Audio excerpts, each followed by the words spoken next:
تو وہ طریقہ کار جو عدالت اپنا رہی ہے وہ اس سے ہے. فنڈامنٹل رائٹس جج نے پروٹیکٹ کرنے ہوتے. ڈیو پروسیس آف لا یہی ہے کہ آپ کو ایکچوئل ٹائمنگ دی جائے, آپ کو مناسب وقت دیا جائے, آپ کو آپ کی جو کوشچنز ہے اس کا پورا موقع مل جائے, اور پھر جج صاحب جو بھی فیصلہ کرے at the end of the day وہ جج صاحب نے قانون اور آئین کے مطابق کرنا ہے. جس طریقے سے یہ ٹرائل چلے, اب ہمیں یہ بھی خدشہ ہے کہ اگر ایسی سرکمسٹانسز ہو رہے ہیں تو شاید فری اینڈ فیئر الیکشن بھی کمپرومائز ہے.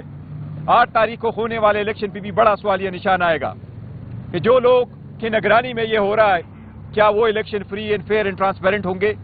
اس لیے خان صاحب کی طرف سے پاکستان تحریک انصاف, ان کے کینڈیڈیٹس, ان کے ورکر سپورٹرز کے ساتھ سب سے اس مرتبہ یہ درخواست ہے کہ خان صاحب کی طرف سے آپ سب کے لیے پیغام ہے, 8 تاریخ تک پرامن رہو, اس کے بعد بھی پرامن رہو, لیکن 8 تاریخ کو زیادہ سے زیادہ تعداد میں نکل کے اپنا حق رائے دہی استعمال کرو, اور سارے پولنگ سٹیشن اپنے اپنے پولنگ سٹیشنز پہ رہے. جب تک آپ کو رزلٹ نہیں ملتا تب تک آپ نے اپنے اپنے پولنگ سٹیشن میں رہنا ہے, جب تک رزلٹ آپ کو نہ ملے.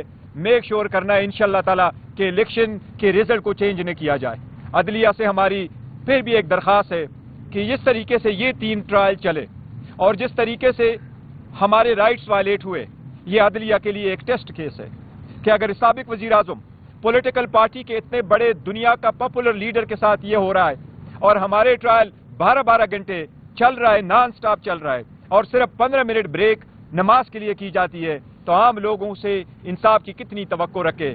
کیا عدلیہ کے لیے یہ کہنا کہ 130 نمبر پہ ہے, 130 سے 260 نمبر پہ چلی جائے گی, کیا ہم اس لیے کوشش کر رہے تھے, سٹرگل اس لیے لوگ کر رہے ہیں کہ عدلیہ سے لوگوں کو یہ شکایات ہو.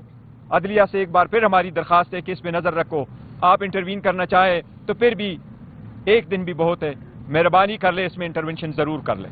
یہ بتائیے گا کہ کل بھی ایک فیصلہ آ گیا, پرسوں ایک فیصلہ آ گیا, تو اب کل بھی کوئی شاید فیصلہ آنے والا ہے. جی, ہیٹرک ہو جائے گی فیصلوں کی, اور الیکشن کے اوپر کتنا اثر پڑے گا ان فیصلوں پہ؟ دیکھیں, جو یہ ہیٹرک تو نہ صرف میں یہ کہوں گا کہ یہ کنوکشن کی ہو جائے گی, لیکن یہ عدلیہ سے لوگوں کے جو اعتماد اٹھنے کا سلسلہ جاری ہے, یہ ہیٹرک ہو جائے گی کہ لوگوں کو مسلسل ایسے ڈیسیجنز آ رہے ہیں جس کو آپ کو بیسک پروسیس سے لوگوں کو شکوے شکایات ہوں گے. اینڈ یس, اس کا الیکشن پہ بڑے دوررس نتائج آ رہے ہیں. ایک طرف سے ہمیں یہی تو شکوا ہے کہ شاید election free fair and transparent نہ ہو اور ایک پولیٹیکل پارٹی کے فیور میں اس کو ٹلٹ کیا جائے, جو کہ ہم دیکھنے میں آ رہا ہے کہ اس طرح ہے. دوسری طرف یہ کوشش ضرور کی جا رہی ہے کہ لوگوں کو یہ باور کرائے کہ عمران خان صاحب از ناؤ آؤٹ, اور آپ کسی اور طرف دیکھیں. انشاءاللہ اس کو جو ہمارے مخالفین ہیں ان کے لیے ناکامی ہوگی. خان صاحب کہیں بھی نہیں جا رہے, وہ عوام میں تھے, عوام میں ہیں, اس ملک میں ہے.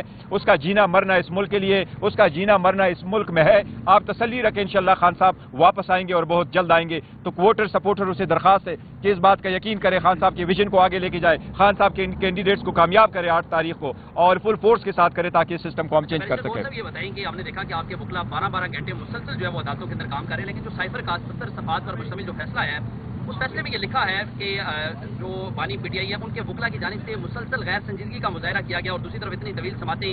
تو کیا لگ رہا ہے کہ جتنی آپ محنت کر رہے ہیں کوئی فیصلہ اسی طرح کا؟ یہ بات آپ کی درست ہے کہ جج صاحب نے یہ ضرور ہولڈ کیا, لیکن جج صاحب نے غلط بھی کیا کہ ود آل ڈیو ریسپیکٹ جج صاحب نے صحیح نہیں لکھا, کیونکہ ہمارے وکلا ہر تاریخ پہ موجود ہے اور ایک سے زیادہ وکلا وہاں موجود ہوتے ہیں, اور ہم وہاں ہر وقت جج صاحب کی اسسٹنس کے لیے موجود ہوتے ہیں, لیکن ہمیں وہ موقع نہیں دیا جا رہا ہے. لاسٹ ٹائم آپ کو یاد ہے ہمارے لیے 2 وکلا مقرر کیے گئے, اور وہ ایسے وکلا مقرر کیے جو ان کی کمپیٹنسی تھی, نہ اس کی ایکسپرٹیز, نہ ان کے پاس ڈاکومنٹ تھے. دوسرے وہ پروسیکیوشن کی ٹیم کے حصہ تھے, وہ ہمارے خلاف پیش بھی ہوئے تھے اور وہ آتے بھی تھے, تو پروسیکیوشن کی گاڑیوں میں پروسیکیوشن والے لے کے آ رہے تھے. اور جس وقت کراس ایگزامینیشن تھا تو ہم نے جج صاحب سے ریکویسٹ کر لی کہ سر اگر آپ نے وکلا کو اپوائنٹ کیا بھی تھا تو اب جب کہ ہمارے اپنے وکیل موجود ہے, برائے مہربانی آپ ہمیں موقع دے دیں تاکہ ہم کراس ایگزامینیشن. جج صاحب نے وہ موقع نہیں دیا, اور جج صاحب نے جس وقت کراس کیا تو میں کورٹ میں موجود تھا. جج صاحب نے کہا کہ یہ آپ آخری کوشچن پوچھا, اور میں نے جج صاحب سے کہا کہ سر ایویڈنس کیا کلوز ہو گیا, تو جج صاحب نے اپنا موبائل فون نکالا کہ 342 کی نے بیان ملزم تو میرے اس میں ہے موبائل میں.